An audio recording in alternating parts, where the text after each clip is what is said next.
Beehn, City of Monroe. I use they, them pronouns. In honor of Transgender Awareness Week, I just wanted to give a few words about transgender people and how we exist in the world. There are many reasons it can be difficult to learn about transgender people. For one, talking about bodies and anatomy can be a taboo topic for many people to broach. Another reason is that despite transgender people existing since the dawn of time, we have not until recently developed a language to talk about our shared experience and our lived experience.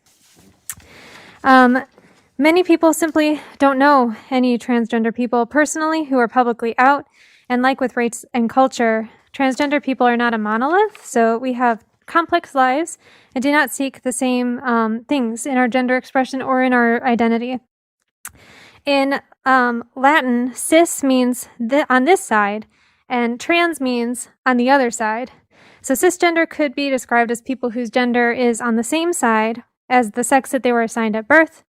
Transgender then would be on the other side of the sex that was assigned at birth. So you're born as a baby, the doctor looks at your external organs and says, you're a boy, you're a girl, or you're intersex.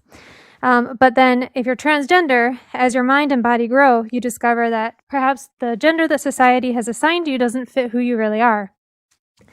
Gender and sex are different. Gender is the outward expression and the inward feeling of selfhood. Gender is also a performance in society. What makes you a man or a woman? Is it simply your reproductive organs? Or is it your chromosomes or your hormone levels? Is it because you like pink and your spouse likes blue? Or is it because your parents gave you a baby doll to play with when you were a kid?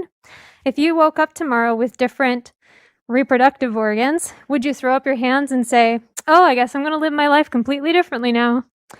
The expression of gender has also shifted throughout time. Red used to be considered a boy color, and girls was blue. In some cultures, women were the hunters and gatherers, while men watched the children. And in historical photos, you often see baby boys wearing dresses. Our society has long treated transgender and gender nonconforming people poorly. Biological cisgender women sometimes have beards, and biological cisgender men sometimes are very skinny or short. But our society claims that they're not real men or real women because of these physical deviations from our societal expectations. The pressure to fit all 7.9 billion people into only two neat little gender boxes or two types of bodies is absurd. Humans are extremely complex, beautiful creatures. Our imagination, creativity, and ingenuity know no bounds. So why should we continue the lie that there's only men and women, and that somehow our organs decide everything about us from when we were born?